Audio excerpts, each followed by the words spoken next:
Hey, look, we've got also decided what? That you should do the teasing. Always? No, just now. Oh, okay. You were going to, weren't you? Yeah, I was starting the teasing. I'm sorry. I didn't mean to interrupt. I know now in your head you think I'm just going to keep interrupting. I will not do that. Because unlike certain people who shall remain nameless, I don't keep interrupting people when I know I should stop and let them do what they have to do.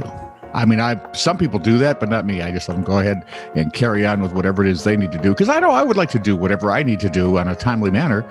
You know, it kills me how you can just run off like that. It's sort of wonderful. I'm a little jealous. Wait a minute. Did you just hear before with the kangaroo box thing? Yeah, but there's no recorded evidence. Rat. Well, there goes my court case. Yeah, here we go. So, hey. All right, tease away. Want to say hi to new listeners over in UK. You guys recently popped up a little bit. So, hey, thank you very much. Please, if you like what you see, don't be afraid to like, subscribe, and or follow This Is True Really News at your favorite podcast consumption app. And that could Apple Podcasts, Overcast, Downcast, and Podcruncher. Be great. They're all, and those are all geared toward that Apple thing. So yeah, and if you don't like what you hear or see, tell all the people you don't like about us. Yeah, exactly. We can deal with them. Yeah. This is True Really News with Scott Combs and Tony Vercanis. All the news you're about to hear is true, as far as you know. So I have 12. Well, actually 10 strangest town names in the U.S., but 12 sounds like more than 11. A lot of times it is. Somewhere, if the common man ever listens to us, I'm screwed. And now 5. Well, actually 3, but it sounds like more than 4 or something he does. I don't know. I know. Anyway. What a riot. Strange town names. This is like, what, the 3rd edition of these we've had? Which one are you doing? Town names? Town names. Okay, go. 100, Art. We'll start with Nowhere, Oklahoma. Yes, when you reach Nowhere, Oklahoma, residents will tell you that you've arrived nowhere. I like it. That's true. It's an unincorporated community. It isn't on a map, but you have to still be somewhere because you're nowhere. And if you're in the middle of nowhere, you must be somewhere. And then you can go to the Nowhere store. This sounds like a Star Trek conundrum. And this is not anything like Nothing, Arizona. Oh, yeah? Yeah. Number 2, Boring, Oregon. There are so many ways to go. It markets itself as the most exciting place to live. Ha-cha. It's, again, an unincorporated community. Takes its name from William Harrison Boring, which, you know, when you figure the president he was named after, it fits. Well, yeah. There could be a comma. William Harrison, comma, Boring, who arrived in the area in 1874. Boring is also sister cities, we suspect, to Dull, Scotland, and Bland, Australia. Hey, Dull, Scotland is full of the intelligentsia of the Scottish region. And Bland, Australia is filled with kangaroos, so there we are. There we are. Number 3, Ding Dong, Texas. No, it has nothing to do with Hostess. I got real chocolatey and covered cake kind of feeling there. See, the first thing I thought of was playing Ding Dong Ditch. See if there's a pattern developing. Ding Dong is an unincorporated community. Pretty much smack dab in the middle of Texas, give or take. Got its name from the uncle-nephew duo of Zulius and Bert Bell. Ding Dong. Oh, my. Now, see, they opened a country store there in the 30s.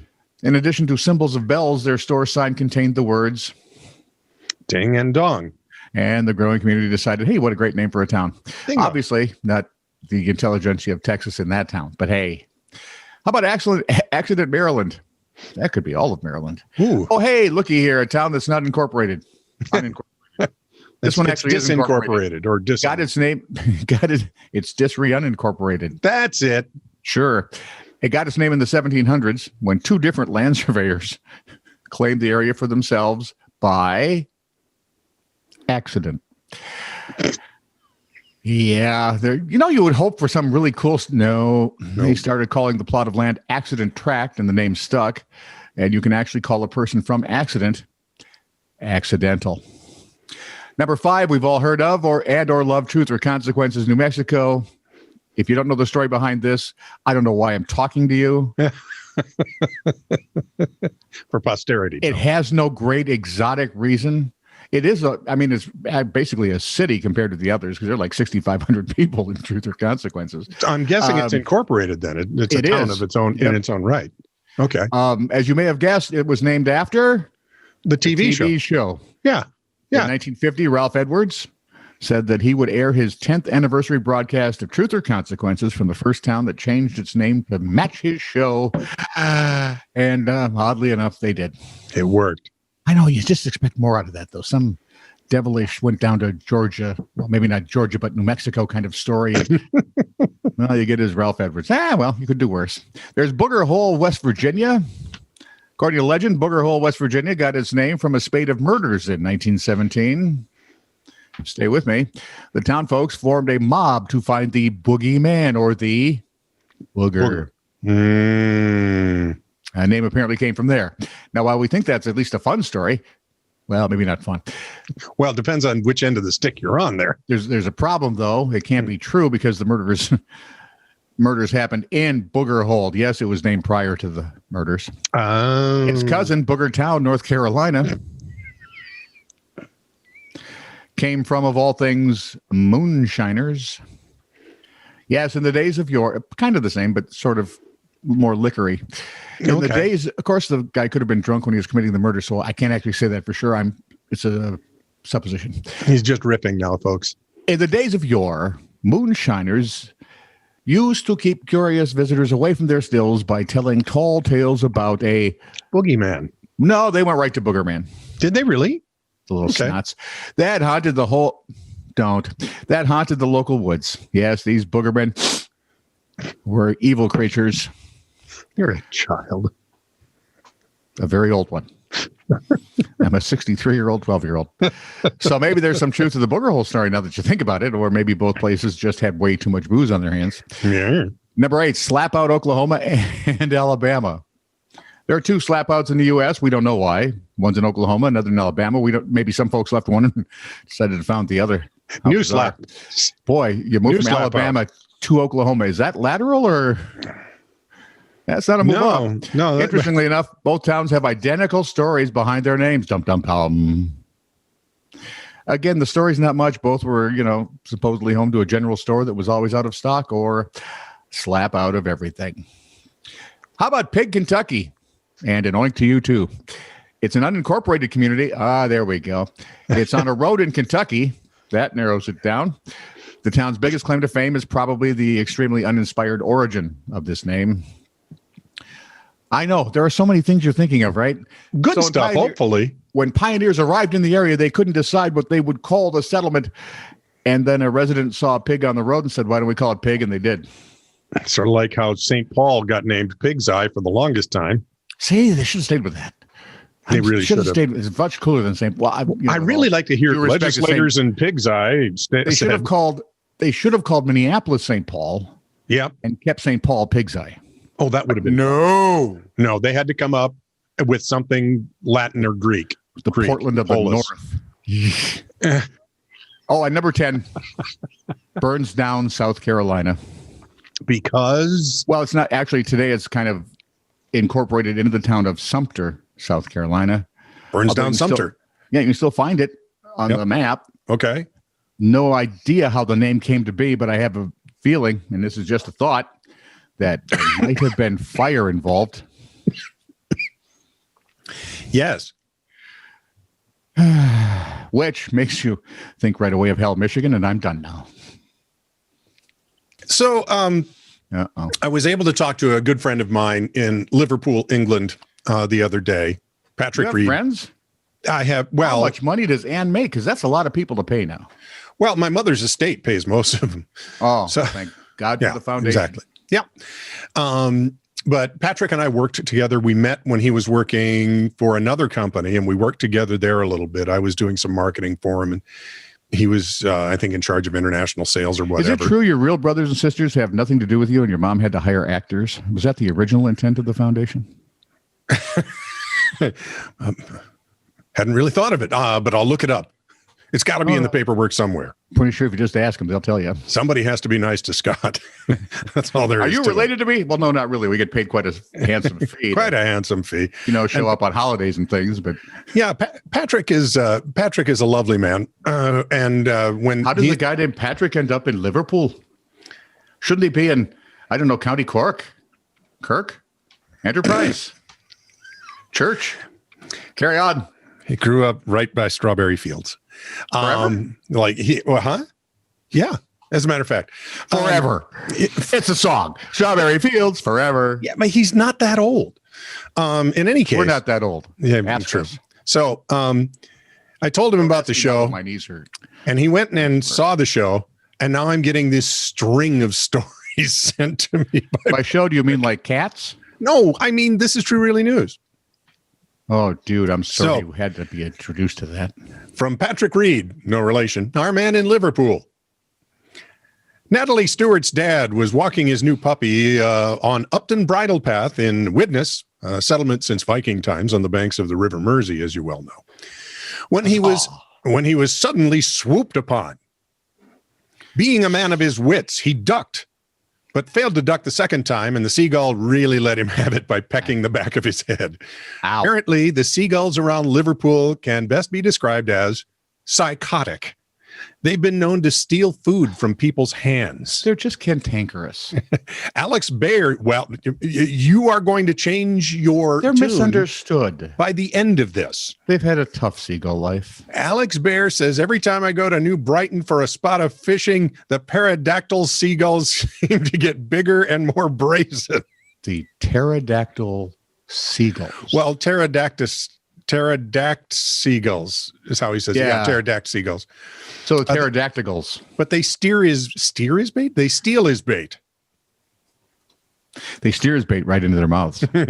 John Bradley witnessed an episode on Upper Frederick Street where he saw a seagull trying to eat a pigeon in Derby Square.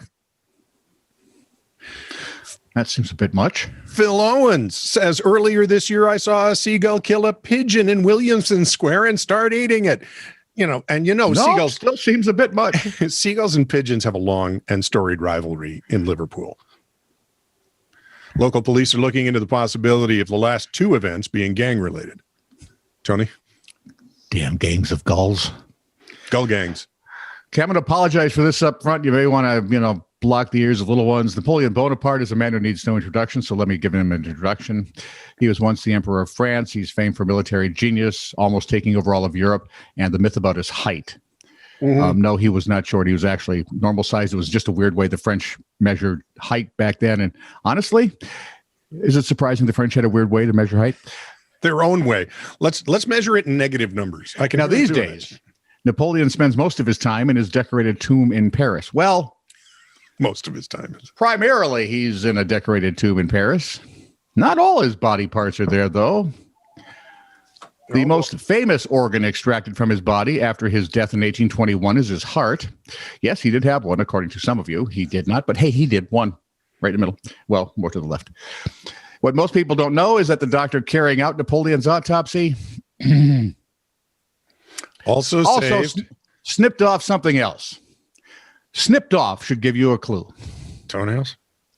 Nope. Fingernails? No. Eyebrows? Mm-mm. Anything but what I'm thinking. Mm-hmm.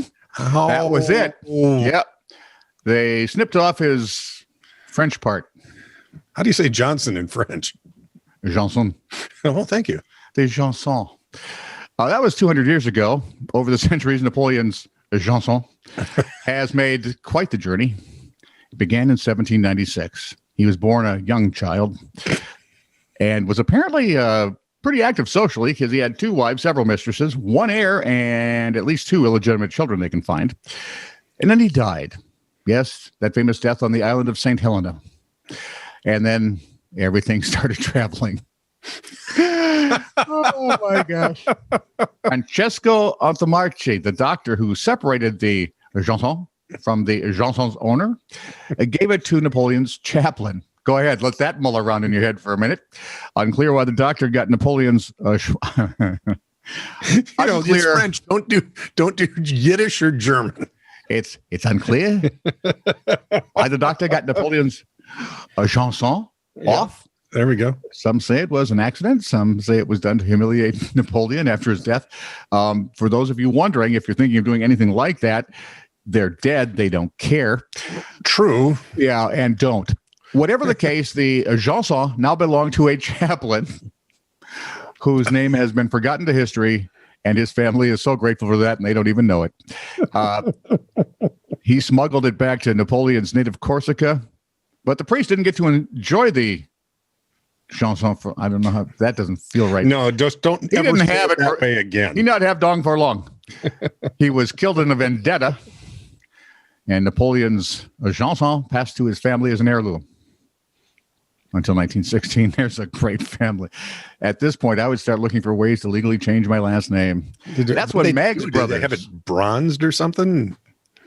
Don't get icky. Okay. Don't right. make this Like, story it's not icky enough. Do not make this story tawdry. What am I turning something precious into something tawdry? No. That's No, when but- Meg's brothers, a British bookselling company, bought it for an undisclosed sum. What do you pay for a dead emperor's? Slightly used. Yeah, no, it was used. But Yeah. the firm attempted to sell it back to the French government. They, for some reason, didn't want it. It might be one of the few great decisions the French government has made. That was one of the most intelligent things I think they've ever done. So in 1924, Meg's brothers finally found a buyer, S.W. Rosenbach, another antiquarian from Philadelphia. I suppose if you're into antiques, what more? Anyway, in 27, thinking it was too important to keep just for himself. Take that one to the Antiques Roadshow and get it priced. Oh, no. How about you take it to the New York Museum of French Art? So Rosenbach did, because we all know that, 100-year-old chansons are art. Although, Of course they honest are. to God, with what passes for art these days. Yeah. After the exhibition, there's double Stop entendre it. there. Sorry. Wouldn't it be great, though, if the case was just like a raincoat? It just opened. Anyway, it started its wandering years after the exhibition. Rosenbach eventually got bored with owning it, sold the chanson to a collector called Hyde, Donald Hyde. I don't know if he was a doctor, but that would scare me. When Yes. Hyde died, his wife donated the chanson to a bookseller by the name of John F. Fleming. What is it with book people wanting? I don't know. Anyway, he sold it to an unnamed collector who unsuccessfully tried to sell it at a Christie's auction under the title of, and I quote, Napoleon's Certain Part. 1977, a urologist and professor, John K. Latimer, purchased the chanson for $3,000. $3,000 in 1977 would be, I don't know, what, 10, 12 now? Give or take. I have no idea. Latimer didn't want any attention, though, so he kept the chanson under his bed and refused to let anyone see it, which makes one wonder truly why buy it in the first place. In 2007, Latimer died, and his daughter, Evan, inherited the chanson. To the best of knowledge these days, it is still in her possession. And we're sorry for that, dear. The story there.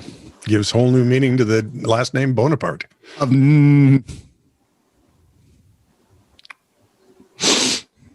I hate you now. I don't know if I'm even sorry for that. No, that was the end of the story. And you can tell why his name was Bonaparte. Was it really? Because the Bonaparte is play on words Yeah, I get and that. slang kind of thing. Well, Yeah, you yeah, hate that because you stole the line, and I hate you now forever. Well, I Just for that, for apologize. tomorrow, I am looking up for more lost body parts, just so you know. From Patrick Reed, our man in Liverpool. That'll teach you. A 65-year-old Austrian man was minding his own business the other When he morning. bought Napoleon's chanson. No, worse. My most vivid irrational fear. Oh, no, a snake got him in the... Visiting his favorite toilet when he felt a nip in his nether regions. I say, I bet something has taken a nibble. Well, he's Austrian, so he'd have a German accent. It's like no. Schwarzenegger. Upon further inspection, the man... No, if you're Schwarzenegger to rip the toilet out, grab the snake and tore it into small bits. Upon further inspection, the man discovered a 5.5-foot albino reticulated python peering up at him with the cold, dead eyes of an apex predator, or something like that. Apparently, his neighbor keeps 11 non-venomous. Stop. His neighbor keeps 11 non-venomous constrictor snakes and a gecko. TiTR's crack team of investigators report the lizard may only be there at the behest of an insurance company. Anyway, experts believe the snake gained access to the toilet through the drains. Snake's owner faces an investigation for negligence. Victim only sustained minor injuries. You know, I think this show might just have to go away. There's enough ick in this show to just, or it could be a classic. With us, it's hard to tell. Yeah. This is true, really news. Send email to TiTR@netradio.network.